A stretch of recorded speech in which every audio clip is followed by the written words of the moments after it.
Welcome, ladies and gentlemen, to my new video where we are going to be going up against probably one of the most annoying lanes for Swain.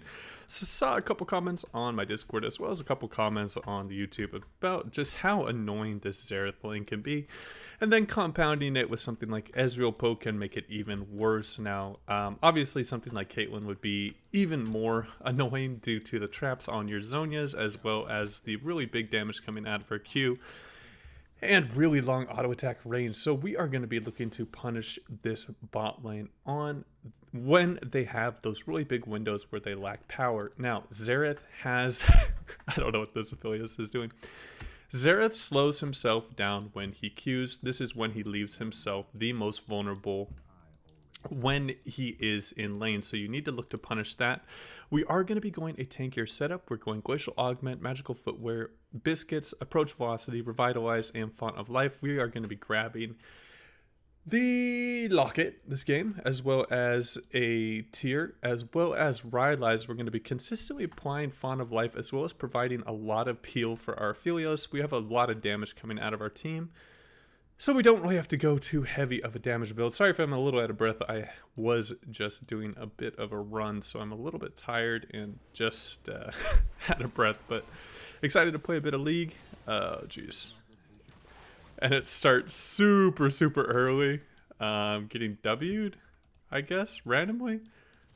Oh, he W's from here and then walks out. Aphelios doesn't have the biggest struggle. There we go. We can force something out here. Nice.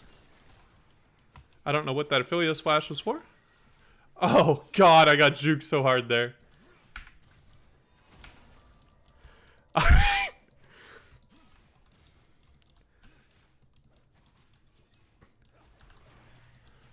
Oh, okay, we get a splash there. Alright, I read that one. I didn't get too heavily beat up on that. So it's a hyper aggressive game. I think we're around I think this is like plat 1 d4 elo, so kind of on the lower side of where most of my games are, but this should be a really good demonstration about how pretty much the average player, I think this is like the top like 3% of the player base, so it should help you, like, show you guys, hey, this is what you want to be looking to do in these particular elos. These kind of things work.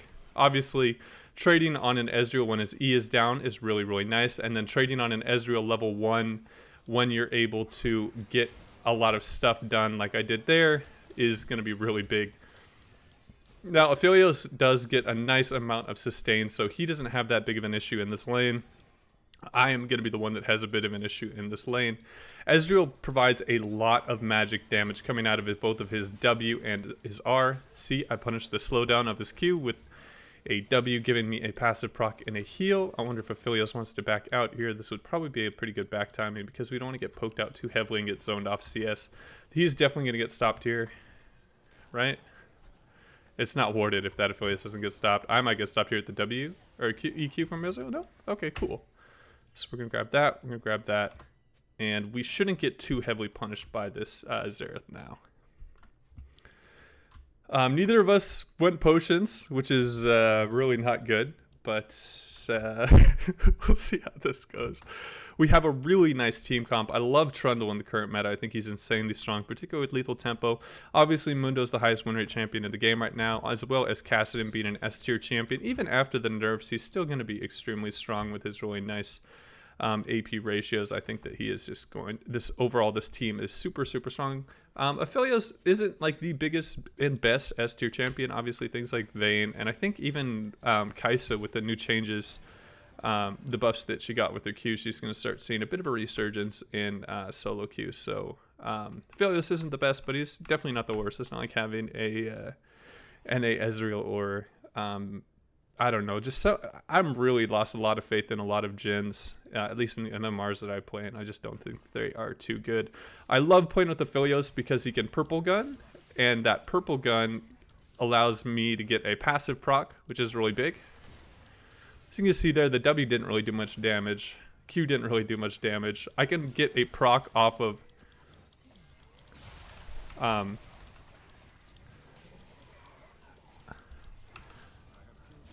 Okay, and I just want to look for someone to block a Q for me. Perfect. Really well done. So I can proc my passive off of Trundle Pillar, which is probably one of the harder ones to do, up there with something like a Draven E. And then obviously the Gravitum Q from the Aphelios can be very, very nice. So we're bullying this lane. We're taking the fight to this enemy lane, and that's a really big key thing about going against Xerath lanes. Is you can't just sit back and get poked. That's exactly what they're looking to do. Is not take too many fights and just poke you out and then start beating you over the head with CS, having a level advantage and really just draining your potions and getting an advantage that way. So the more all-ins you can take, usually it is for the better.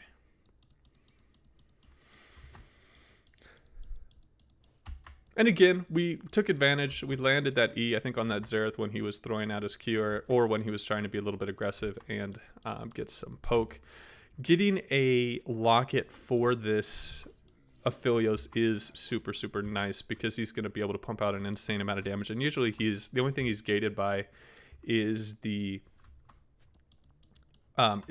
defensive stats. He has a lot of damage. He's limited mobility, so the better you can peel him, or the more you can peel him, the better.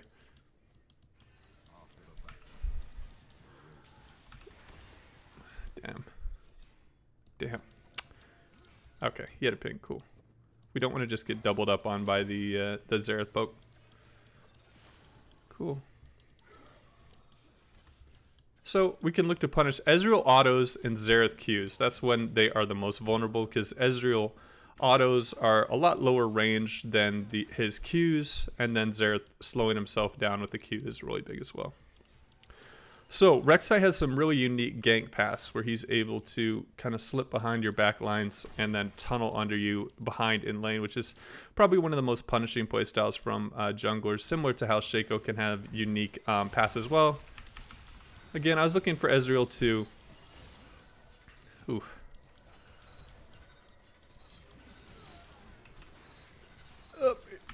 Okay, wow, that's huge. Okay, getting the Xerath flash out there randomly was really, really big. So, the reason why we're going Locket here is because you're going to have mana issues. When you're going Locket, you do not have access to a Lost Chapter item that really curves it, as well as going the utility setup with Fauna Life. This actually already healed for 300 already, which is huge for this point in the game. You definitely need some sort of extra mana to just be able to do your full combos in the game. So this lane is going insanely well because of I know the timings that I can punish both the Ezreal, punishing him again on his auto attacks, punishing Xerath on his Qs, taking all ins on the enemy champions when I know that our all ins are going to be better than their poke. That's poke's traditional weakness has always just been getting all in. So all in pick champions are always really good into them. Now that we have our ultimate, ignite, and flash up, and we have a lot of health and some magic resist, the enemy is just going to get absolutely if they take any sort of fight. Oh god, that really hits, bud. Okay, Rek'Sai wants to fight. I definitely shouldn't have used my ignite there. Okay. I can maybe hit the Xerath with a W into E. Nah. Damn. So we're just going to finish off the CS with autos here. We're at a pretty good break point right now where I don't really want to back. I think the extra gold I can get from CS and when Aphelios isn't around, as well as the extra experience I can get from being solo in lane, is just 10 times more important than getting a little bit of a break point of what would I go back for right now. I don't think I can get Locket right now. What I would be getting would be a cloth armor. Yeah, it's 1250. Okay, cool. So we get the Q out, or the E out of the Ezreal, which is about 20-second cooldown at level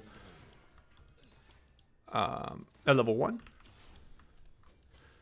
Gonna look to zone him here. I don't know.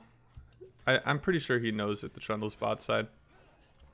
But zoning experience off this Ezreal pre-6 is really big. Denying access to resources when an enemy team is playing poke is also really, really big. and getting an Aphelios, a free lane essentially, which Swain can do quite well for a lot of those scaling ADCs, is just a great way of playing it out. Again, we're punishing the Xerath on. I think I'm going to flash this. Damn. That was a really well played teleport. I could have looked to turn that if I had Locket and my ult and maybe an ignite. Oh.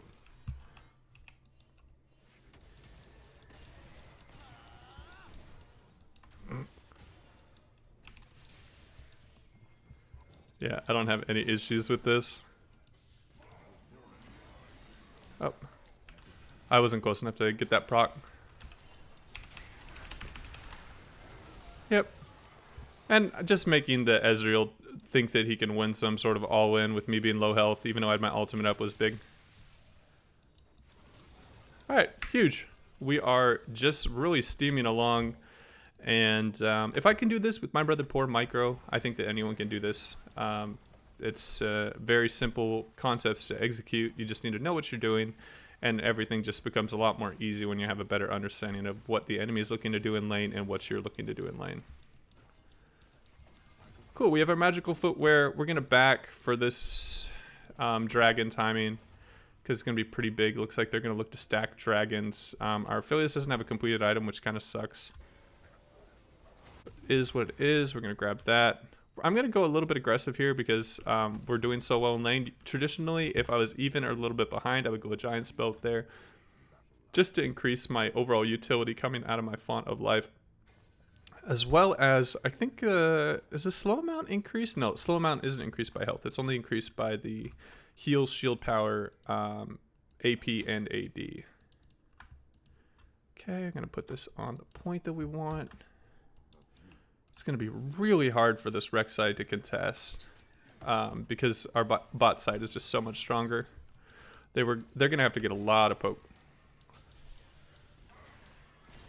Oh, wow, he really didn't E that. Okay, I'm going to go here.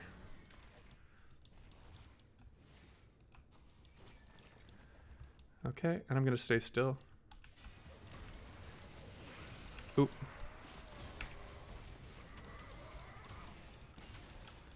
And just not worried at all about this Xerath poke. I mean, he can do that all he wants, but he wasted so many of his resources, and I didn't even have to ult here. So our Aphelios is just so far ahead, he's able to 2v1 them. And he uses tunnels, so he's under very little threat. Or I'm under very little threat from him. Yeah. Okay. I have my ultimate. So I know that I won't die from the Rek'Sai.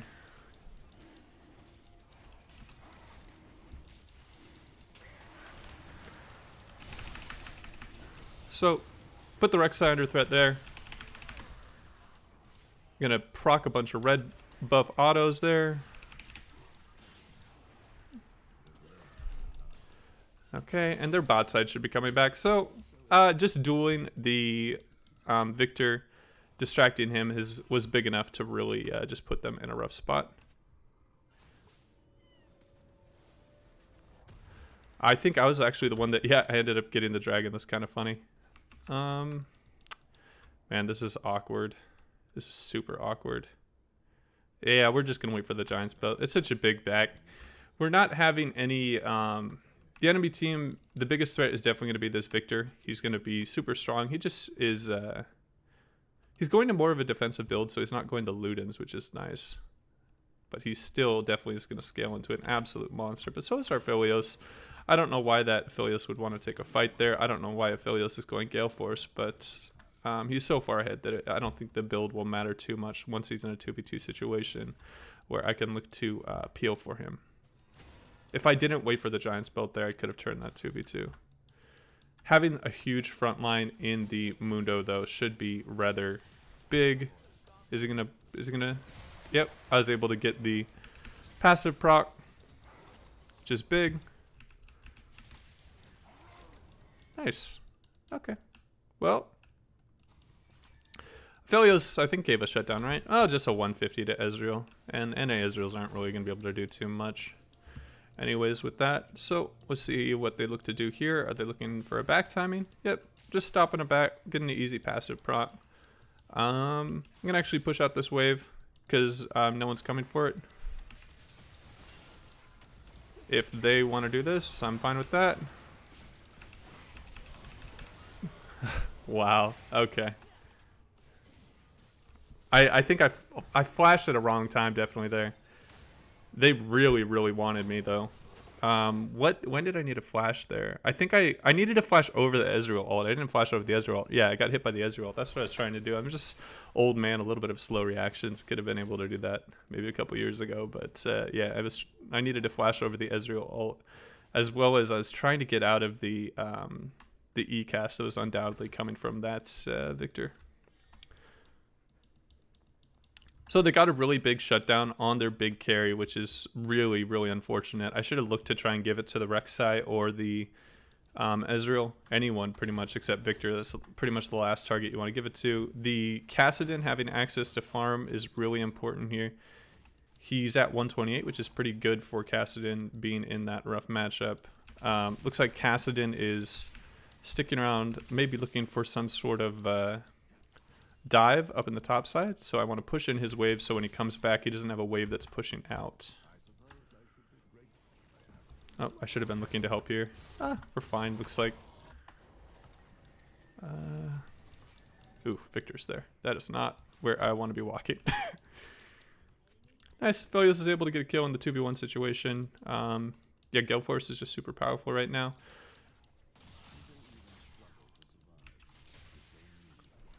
Looks like they're talking about mid being open.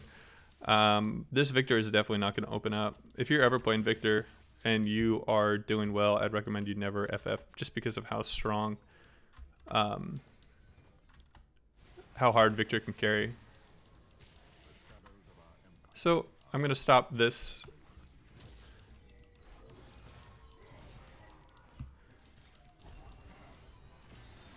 Okay, that's big.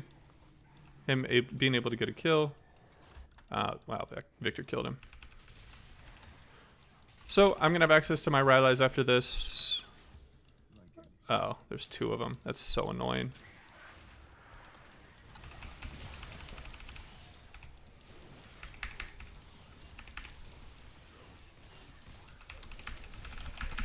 I almost cheesed that out. That'd have been so funny. If I had my Rylai's there, I think I can do something. Yeah, but this Victor is definitely going to be the main issue in this game. But it's just to be expected. Victor is one of those S tier champions right now. It's just really is well situated with the items they threw out, how the games are going longer, how you have access to more resources from the bounties. Victor's just one of those champions. I mean, I'm even playing him in the support role right now because he's pretty good. When I take him in the support role is when I'm in a very low threat enemy team comp in the bot lane. So if I'm sometimes against something like what would it be? Lulu, a Janna, a Sona. Sometimes I consider if my team needs AP going to Victor because you scale so well. You're able to have access to so many easy free first strikes, and you just scale into a disgusting monster. It's more damage than what a Victor is going to be doing if he's doing the support role. Ooh, the red buff. Okay, big. Gonna get a dragon here. Gonna look for a W. Let's just see if we could zone the Victor a little bit. Nope. Maybe. Yep, that hits. Big. Maybe he'll force something out of Camille. Nope. Okay, getting that on Victor is big. I'm just gonna give everyone an Aegis just so the dive doesn't get a little too far out of hand. Mundo's gonna be way too. Oh no, my Q didn't reach that. Unfortunate. Oh. I should have thrown that at the Xerath, not at the Rek'Sai. And a lot of the times, I know this is going to sound kind of mean, but when you punish Ezreals early, they give up really, really quickly just because a lot of the time they're very similar to how, as you can see, they're talking shit in chat. They're similar to Vayne players, Ezreal players. They're just very, really high in ego. They blame others for losing the lane, even though, I mean, it couldn't have been more their fault losing that lane.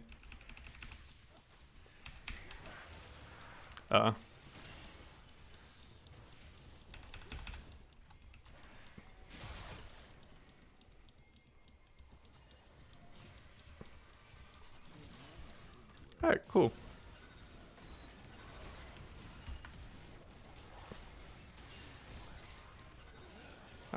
I'm low on mana here. I need to be really careful. Okay, I shouldn't have taken that kill.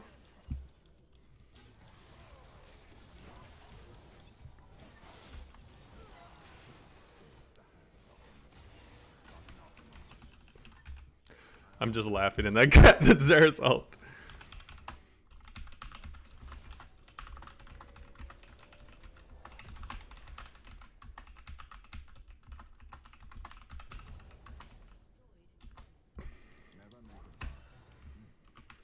Alright.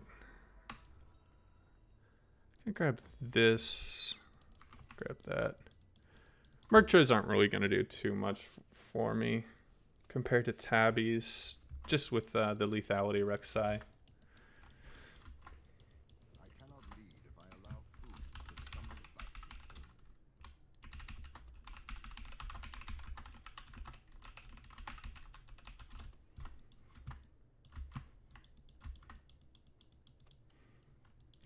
I love how you can instantly make a friend with the enemy support by just saying that NA Ezreal sucks.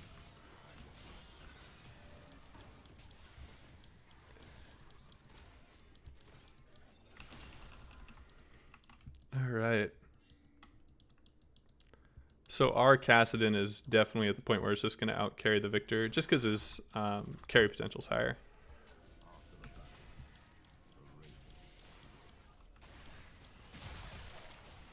I'm gonna hit him with the E. I don't know if that's big enough. Damn. My Locket was not going to be enough there probably anyways, but I wasted the cooldown.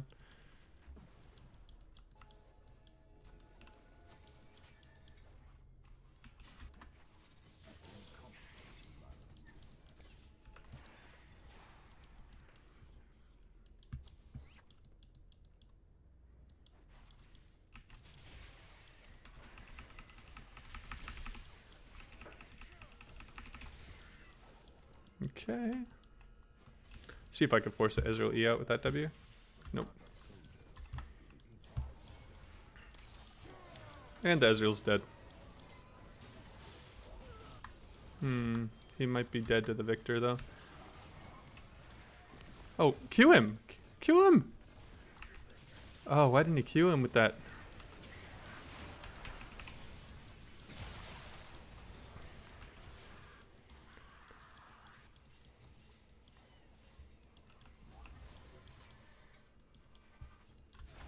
Alright. So we're already at 854 healing from the Fauna Life, and we haven't really been engaging in too many fights. Oh, damn. Ooh, I wasn't even able to get an assist there. That's unfortunate.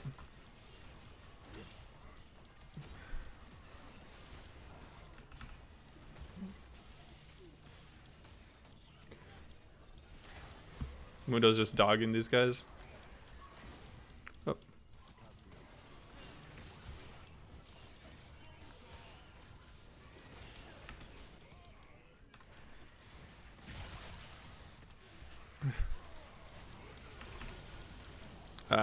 Damn. We're gonna feed some shutdowns here. Yeah, we're feeding. We are feeding pretty bad here. We definitely throwing a bit. I think the team's just overextending. What are we gonna go? Let's just finish this item to get an early, to get a quick, what do you call it? Mythic passive, as well as getting the winner's approach will be nice because it's a fully stacked to your item is always going to do a lot. Xerath's I think is just as good. It just depends on what you want to do. I want more HP just so my Fauna Life is going to provide more healing.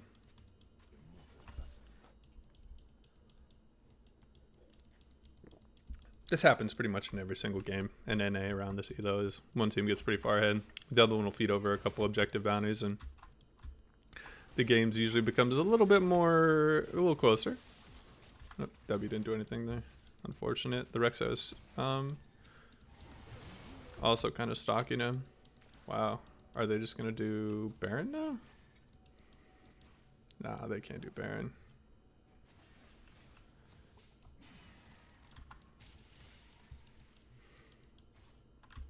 My team's FFing.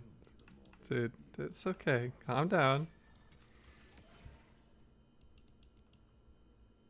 So probably going to be going into Abyssal for a little bit more extra magic resist. Right.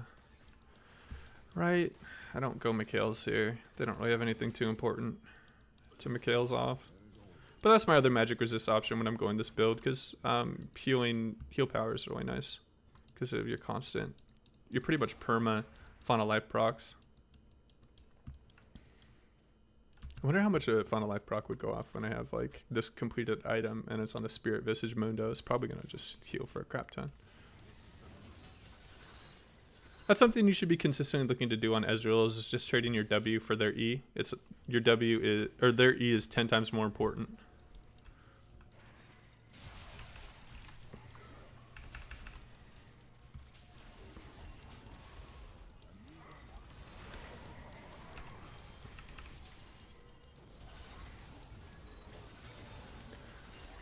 Okay.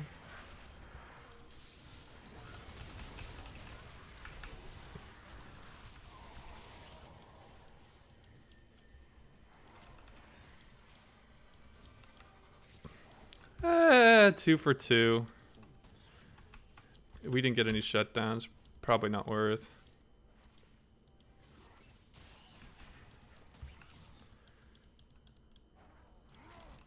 Alright, let's just push this wave out and then back for Fimble Winter.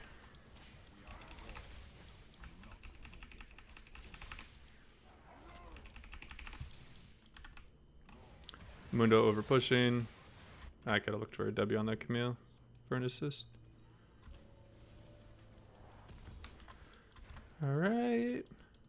Nice. So we're going to have extra heal and shield power, which is going to give us bigger shields out of this. And then just having an item that gives us that much HP is really big. I could go Demonic Embrace if I wanted a more aggressive setup, but I think maybe I need to. Yeah, I think I have to go for a little bit more of an aggressive setup. So we have a, what?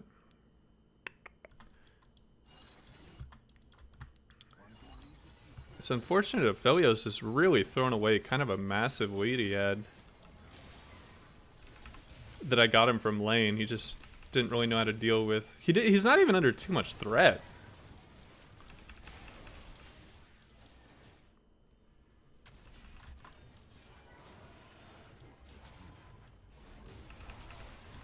Alright, cool.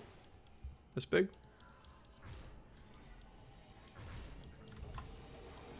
Yeah, and if you have any questions about this build, let me know. I definitely think Swain, utility tank Swain, is viable. It's definitely not going to be as good as the Leandre setup, but it's good for games where lanes that you struggle against, because it's just a different play style, and you're not going to get punished as heavily. Yeah, I'm going to go Demonic Embrace here. And just hope that I'm not the one focused by these heavy magic damage users. We're going to have a lot of HP. The reason why I wanted the Giant Spell over the Blasphemon, even though I'm going to more aggressive final item, is that I just want more HP that is going to scale well with my passive healing for myself, as well as that's going to allow me to pump out more damage, as well as a Fauna Life. So it has a bit of an offensive and a defensive utility to it, because I'm going to be able to get more damage out. Yeah, we need to be really careful here, because Victor is in the area and he's claimed so many bounties that is pretty disgusting. See if I can get his item off. Yep, I got his item off, which is pretty important because he's going crown. Are we not fighting for this dragon?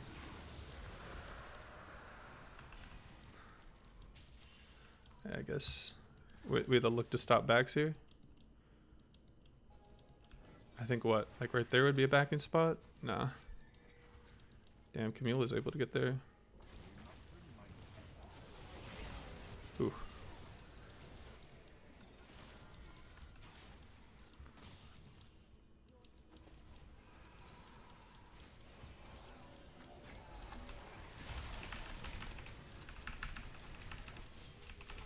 Okay, Philios getting that shutdown was bigger than me. I do want to use my ultimate there. That's actually really big. See if I could stop this Rek'Sai doing too much damage. Okay. Oh wow, Victor was able to get it.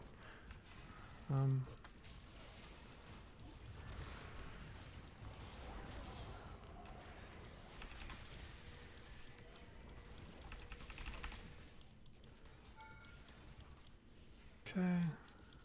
And we're just gonna end the game here.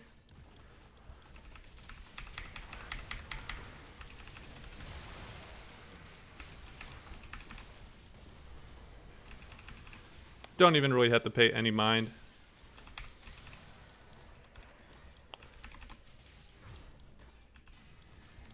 To what's going on with the Rek'Sai, because I'm under absolutely zero threat with my build. It would take him years to kill me with that setup. So that's going to wrap my video, guys. If you have any questions, let me know in the comments down below. As always, take it easy.